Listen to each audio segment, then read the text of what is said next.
Welcome to PM Movie Recaps. Today's pick is a drama and thriller of 2011, Contagion. If you're ready, let's enjoy the video. Day 2. Beth is at an airport lounge talking on the phone with John, whom she's having an affair with, while waiting for her flight. She looks sick and is coughing, but brushes it off as her being jet-lagged. In Hong Kong, a young man gets off a ferry and takes the subway. By the time he gets home, he is sweating profusely. When he leaves his apartment, his vision gets blurry, and he walks into traffic. In London, a model is feeling sick, so she leaves work and goes back to her hotel room. Later, the hotel staff come into the room and find her dead on the bathroom floor. A businessman flies to Tokyo and takes the bus, but collapses on the floor. An onlooker films him with his phone. Beth arrives home to her son and her husband Mitch. Day 3. In San Francisco, a blogger, Alan, is watching the video of the businessman collapsing. He's guessing it might be mercury poisoning from the fish and that there are probably more people like him, that just weren't caught on camera. Mitch picks his son up from school and is informed that he's been coughing and has elevated body temperature. Later, as he is telling his wife about his day, she drops her cup, and when he comes to help, she collapses on the floor and starts seizing. They are in the hospital and she starts seizing again. A bit later, the doctor informs Mitch that she has passed away. He is in shock and can't accept it, saying they just talked and she was just jet-lagged. The doctor doesn't know what caused it, so he recommends an autopsy. As Mitch is driving home, he gets a call from the babysitter that informs him that his son isn't breathing. He tells her to call 911 and rushes home to find him dead as well. Day 5. Two medical examiners are doing an autopsy on Beth's body. As they open her skull, they notice something strange on her brain. One of them asks whether he should take a sample, but the other instructs him to move away from the table and call everyone. Day 6. Dr. Erin Mears works for the CDC. She is briefed by Dr. Cheever on her part of containing the virus. She is tasked to travel to Minnesota, where she is to investigate and contain cases of infection. Mitch is in quarantine at a hospital. He is visited by his daughter Jory from a previous marriage. He says that he isn't sick and is only there as a precaution. She says that she should have been there and could have helped, but he says she would have gotten sick too. He tells her to go back to her mother, but seeing as she's all he got left, she decides to stay with him. Dr. Erin is briefing government officials on the mysterious outbreak that has reached 47 confirmed cases and 8 deaths.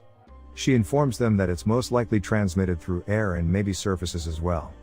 The officials don't want to freak out the public, because they don't even know what they're dealing with. Erin says that to determine the potential scale of the epidemic, it's crucial to figure out the average number of people one person can infect. Two scientists, Ali and David, are working with the brain sample from Beth in a secure lab. They don't know what this virus is, so they send the results to a scientist that might.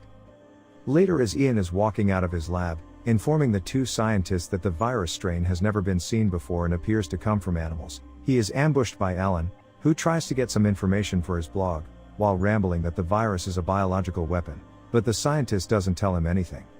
Day 7. Dr. Erin is at Beth's workplace talking to her coworkers.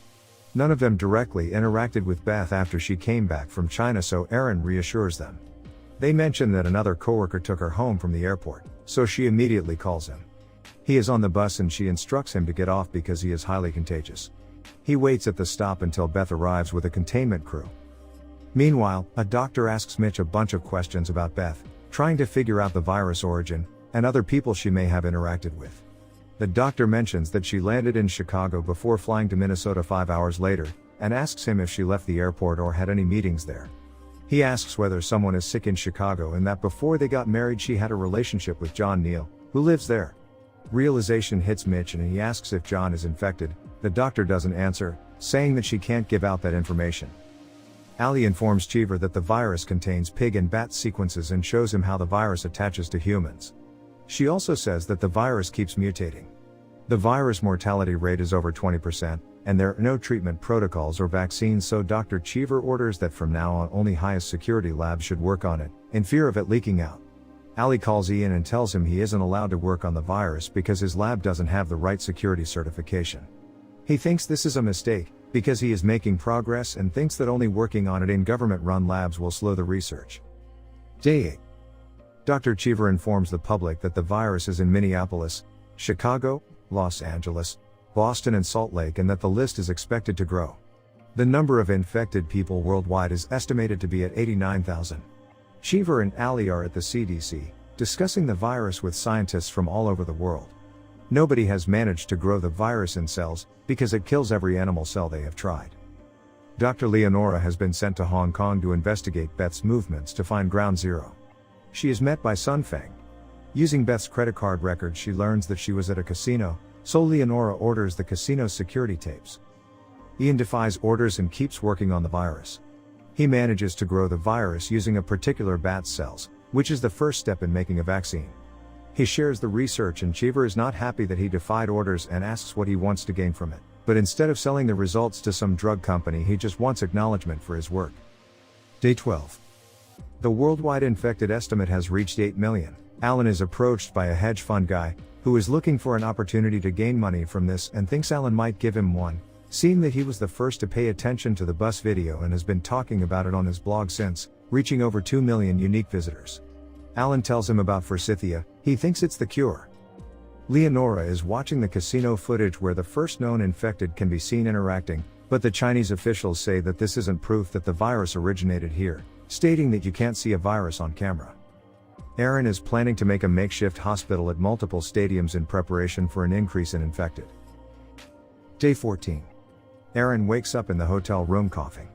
She takes her temperature and realizes she has the virus, so she informs the hotel staff to get her the names of everyone who has serviced the room. She calls Cheever and tells him the bad news and later ends up in one of the stadiums. Cheever tries to get her to a better facility but is told that it's a waste of resources for just one person. In China, Leonora has finished her research and concluded that Beth is patient zero and will send the data to Geneva.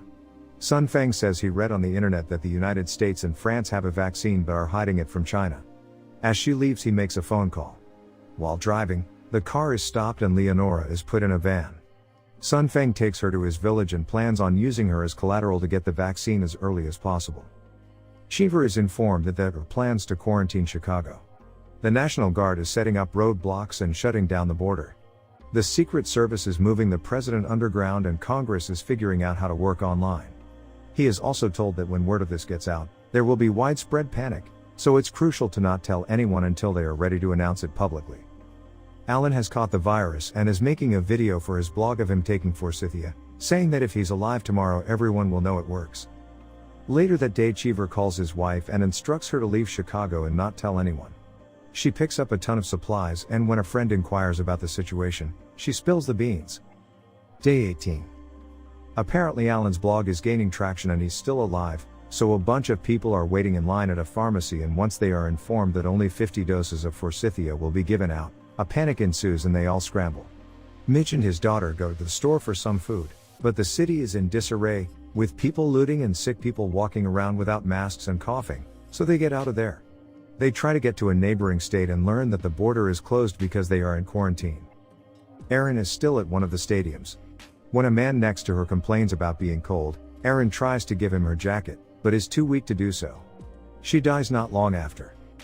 Cheever is having a TV interview where alternative unproven drugs are being talked about. He informs that they are being evaluated, but besides that, the best people can do is wash their hands and social distance. When Alan comes on, he is quoted saying that the truth about the virus is being kept from the world by the CDC and WHO to allow friends of the current administration to benefit financially and physically. Alan insists that the WHO is in bed with pharmaceutical companies, but Cheever denies these claims and reasons that there is no science to back up forsythia. Alan discredits him, because apparently his wife's friend posted about the quarantine on Facebook, hours before the official announcement. Later, Cheever is told that he can't yet be replaced, but there will be an investigation and he is to keep out of the public eye for now. Day 21. David and Allie find out that the virus has mutated and the new strain is way more contagious. They've been testing potential vaccines on monkeys, but none have survived thus far. The mortality rate is between 25 and 30%, depending on a person's health, diet and socioeconomic status. It is expected that with this new strain each person will infect 4 more, whereas previously it was 2, and without a vaccine it is anticipated that approximately 8% of the world population will contract the disease. Day 26. The death toll in the United States has reached 2.5 million. The president has issued a statement implementing mandatory curfew in major metropolitan areas, due to the riots. The military is distributing rations but runs out while hundreds are still waiting in line and people start fighting. Later, Mitch hears shots in the neighboring house and tries to call 911, but all lines are busy. Day 29. Mitch breaks into the neighbor's empty house and steals a gun. Jory is in the backyard with her boyfriend, making snow angels. He gets on top of her and takes off his mask. She turns away, but he reasons that if none of them have the virus, they can't give it to each other. They are about to kiss, but Mitch shows up and pulls him off of her and orders for him to go home. Back at the CDC, Allie's vaccine finally works and she injects herself. She goes to see her father at a hospital, takes off her mask and tells him about the news. He is concerned and says he doesn't want to get her sick, but she says she's testing the vaccine. The vaccine starts being manufactured and FDA is accelerating the approval. The first doses available for humans are expected in around 90 days, but it could take a year to get everyone vaccinated. The current death toll worldwide from the virus is estimated to be 26 million. Day 131. Cheever's house is broken into by robbers, who are looking for the vaccine. The robbers ask his wife where it is, thinking that they would get it first because he works for the government, but they don't. Cheever gets home and asks if they hurt her. Alan, who is still against the vaccine, is talking to the hedge fund guy. He says that the studies show that there is no proof that Forsythia works and asks if he knew about them when they first met. Alan questions the integrity of the studies, implying that there is some conspiracy. He then notices a suspicious man and realizes that he's wearing a wire, so he tries to run but is apprehended by the authorities, who arrest him for securities fraud, conspiracy and possible manslaughter. He insists that Forsythia cured him. Day 133. Since there is not enough vaccines for everyone yet, a lottery is held using birthdays to distribute it fairly. Back in China, Leonora has adjusted to her captivity and is teaching the children. Sun Feng informs her that it's time to go, because the government has agreed to their demands and will give them 100 doses of the vaccine in exchange for her. They make the exchange and Leonora is free. She's at the airport with the man who was sent to do the exchange, and he gives her a vaccine and reveals that the ones they exchanged for her were placebos. Apparently there have been many kidnappings of scientists and government officials, trying to extort vaccines, so the government refuses to give in to their demands. Leonora is horrified that they would condemn a village of mostly children to death and runs off. Alan's blood results showed no antibodies for the virus, which means he faked being sick, to push Forsythia on his followers, which made him $4.5 million. Because of him, there are now millions of people who don't trust the vaccine. One of his followers made bail for him, so he walks out. Day 135. Alan is back on the street resuming his blog, pushing the narrative that the US is responsible for the virus and that vaccines are a scam to his 12 million internet followers. Otherwise, things are starting to go back to normal, with anarchy and looting subsiding. Allie and David put the virus in liquid nitrogen storage with other deadly viruses from the past. Mitch finally lets Jory see her boyfriend since he is now vaccinated and gifts her a dress for a makeshift prom he has organized. He gets the camera to take some pictures but breaks down crying after seeing Beth's pictures. A final flashback occurs. A bat is seen dropping a piece of fruit in a pig farm. One of the pigs eats it and gets infected. A chef is preparing the pig but is told that someone wants to take a picture with him. He goes out without washing his hands and takes a picture with Beth. Thank you for watching, but before leaving, please make sure that you click subscribe and turn on the notification so that you can enjoy watching more videos like this.